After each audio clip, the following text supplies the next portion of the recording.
నమస్తే, నేను మీ జర్నలిస్ట్ రవిచంద్ర. వివేకానందరెడ్డి హత్య కేసు సమయంలో పులివెందుల సిఐగా ఉన్నటువంటి శంకరయ్యను డిస్మిస్ చేస్తూ ప్రభుత్వం ఉత్తర్వులు జారీ చేసింది. ఇప్పటికే కర్నూలు రేంజ్లో ఆయన విఆర్గా ఉన్నప్పటికీ కూడా ఆయన్ని పూర్తిగా విధుల నుంచి సస్పెండ్ చేశారు. పోనీ ఆయనకు సంబంధించి విఆర్లోనే ఉన్నాడు, ఆయన ఎలాంటి ఇప్పుడు పోస్టింగ్లో కూడా లేడు, కానీ ఆయన్ను డిస్మిస్ చేయాల్సిన అవసరం ప్రభుత్వానికి ఏమొచ్చింది అని చెప్పి ఇక్కడ చాలా వరకు ప్రశ్నలు కూడా ఉత్పన్నమవుతున్నాయి.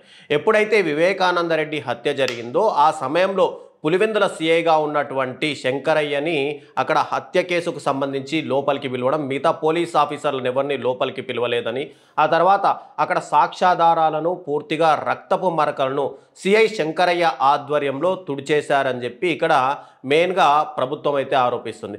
తర్వాత ఏదైతే ఈ శంకరయ్య టోటల్గా అక్కడ రక్తపు మరకల్ని సాక్ష్యాలను పూర్తిగా తారుమారు చేసిన తర్వాత ఆయనకు గత ప్రభుత్వ హయాంలో అంటే జగన్మోహన్ రెడ్డి గారి ప్రభుత్వ హయాంలో సిఐ నుంచి డిఎస్పీగా కూడా పోస్టింగ్ ఇచ్చారు అని చెప్పి చంద్రబాబు నాయుడు గారు పదే పదే అసెంబ్లీలోనూ ఇక బయట ఎప్పుడైతే ఇటు రాయలసీమ పర్యటనకు వచ్చిన ప్రతిసారి కూడా ఇదే అంశాన్ని తెరపైకి తీసుకొస్తున్నారు.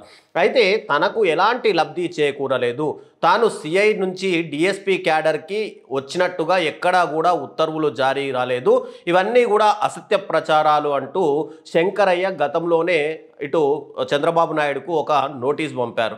ఈ అసత్య ప్రచారాలన్నీ మానుకోవాలి, అసెంబ్లీ సాక్షిగా మీరు చేసినటువంటి ప్రచారాలపైన క్షమాపణ చెప్పాలి, లేదంటే నేను పరువు నష్టం దావా వేస్తాను అని చెప్పి కూడా శంకరయ్య ఒక నోటీస్ అయితే పంపారు. అయితే సీఎంకే నోటీసు పంపిస్తావా అనే ఉద్దేశంతో ఇక్కడ శంకరయ్యను, విఆర్లో ఉన్న శంకరయ్యను అక్కడి కర్నూలు రేంజ్ ఎస్పీగా ఉన్నటువంటి విక్రాంత్ పాటిల్ ఇక్కడ మెయిన్గా ఆయనకు డిస్మిస్ చేస్తూ ఒక ఉత్తర్వులు జారీ చేశారు. ఇదంతా కూడా కర్నూలు రేంజ్ డీజీపీగా ఉన్నటువంటి కోయ ప్రవీణ్ ఆధ్వర్యంలోనే జరిగింది అని చెప్పి ఇక్కడ స్పష్టంగా మనకైతే అర్థమవుతుంది. అయితే ఏదైతే తనపైన ఆరోపణలు ఉన్నాయో ఆ ఆరోపణలను ఖచ్చితంగా ఎవరైనా సరే మన రాజ్యాంగం ప్రకారం ఎవరిపైనైనా ఏవైనా అసంబద్ధమైనటువంటి ఆరోపణలు వస్తే అవి ఖచ్చితంగా తేల్చుకోవాల్సిన అవసరం ఉంటుంది. సీఎం స్థాయి వ్యక్తి అయినా సరే, ఎవరైనా సరే, దాంట్లో మనకు భావ ప్రకటన స్వేచ్ఛ ఒకటి ఉంటుంది. మన పైన ఎవరైనా తప్పుగా అలిగేషన్లు వేస్తే దాన్ని నిరూపించుకోవాల్సిన అవసరం మన పైన ఉంటుంది. అదేవిధంగా శంకరయ్య కూడా ఖచ్చితంగా తన పైన వచ్చినటువంటి ఆరోపణలు అసంబద్ధమైనవి అని చెప్పి అటు సీఎంకి లేఖ రాశాడు. అయితే సీఎంకి లేఖ రాయడమే ఇక్కడ మెయిన్గా డైవర్టన్ జరిగింది. సీఎంకు లేఖ రాయడం, సీఎం ఏమైనా ఆరోపణలు చేస్తే సీఎం పైన ఎలాంటి ప్రత్యారోపణలు చేయకూడదు అనే ఉద్దేశంతో ఇక్కడ శంకరయ్యను పూర్తిగా డిస్మిస్ అయితే చేశారు.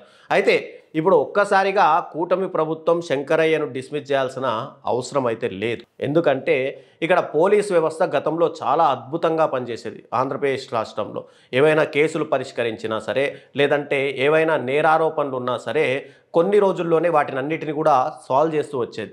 కానీ ఈ మధ్య పోలీస్ వ్యవస్థ ఎలా అయిందంటే పూర్తిగా కూటమి ఆధ్వర్యంలో, కూటమి చెప్పినటువంటి నాయకుల కనుసన్నల్లోనే పోలీస్ వ్యవస్థ పనిచేస్తుంది. ఇది నేను చెప్పిన విషయం కాదు. పవన్ కళ్యాణ్ గారే చాలా సందర్భాల్లో ఈ విషయం మాట్లాడారు.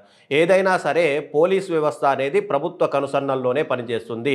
ఉన్నతాధికారులు అంటే పైన ఉన్నటువంటి ప్రభుత్వ అధికారుల ఆదేశాల మేరకే పోలీసు వ్యవస్థ దాని కంట్రోల్లోనే ఉంటుంది అని చెప్పి పవన్ కళ్యాణ్ చెప్పారు. అంటే ఇప్పుడు శంకరయ్యకు డిస్మిస్ చేయడానికి కూడా, ఇక్కడ పూర్తిగా విధుల నుంచి తొలగించడానికి కూడా ఇక్కడ ప్రభుత్వ సంబంధించినటువంటి పెద్దల ఆదేశాలు ఉన్నాయని మనకు స్పష్టంగా అర్థమవుతుంది. ఇక రీసెంట్గా కేంద్ర ప్రభుత్వమే పోలీసు శాఖలకు సంబంధించి వివిధ రాష్ట్రాలకు, కేంద్రపాలిత ప్రాంతాలకు సంబంధించినటువంటి లిస్టును 2025లో పోలీస్ శాఖలు ఎలా ఉన్నాయి, ఏ రాష్ట్రంలో ఎలా పనితీరు ఉందా అనేది ఒక నివేదిక విడుదల చేస్తే ఆంధ్రప్రదేశ్ రాష్ట్రం పూర్తిగా అట్టడుగున 36వ స్థానంలో, అంటే 16.70 రేటింగ్స్ తోటి 36వ స్థానంలో ఉంది. అంటే కనీసం పాస్ మార్కులు కూడా తెచ్చుకోలేని పరిస్థితి.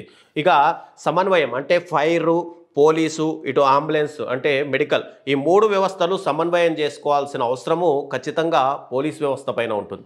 కానీ అలాంటి రేటింగ్స్లో నిన్న విడుదల చేసిన జాబితాలో ఆంధ్రప్రదేశ్ పోలీస్ శాఖ 0 మార్కులు సంపాదించింది. కాబట్టి పోలీసు శాఖ దీనిపైన దృష్టి పెట్టాల్సింది పోయి ఇక్కడ ఒక వ్యక్తి తనకు తప్పుడు అలిగేషన్లు తన పైన వేశారు అని చెప్పి తాను ప్రభుత్వానికి వ్యతిరేకంగా ఒక అంటే నోటీస్ పంపిస్తే దాన్ని మీరు దృష్టిలో పెట్టుకొని శంకరయ్య వల్ల పోలీసు శాఖకు పూర్తిగా తప్పుడు సంకేతాలు వెళ్తాయి పోలీస్ శాఖ పైన శంకరయ్య చేస్తున్న దానికి అని చెప్పి మీరు చెప్తున్నారు. మరి కేంద్రం విడుదల చేసిన నివేదికల్లో మీకు తప్పులు కనిపించట్లేదా? మీరు తప్పు చేశామని మీ మనస్ఫూర్తిగా మీకు మనస్సాక్షికి తెలియట్లేదా? కాబట్టి దీనిపైన ప్రభుత్వం ఆలోచించుకోవాలి ఖచ్చితంగా అనేది ఇక్కడ ప్రతి ఒక్కరు కూడా కోరుకుంటున్నారు.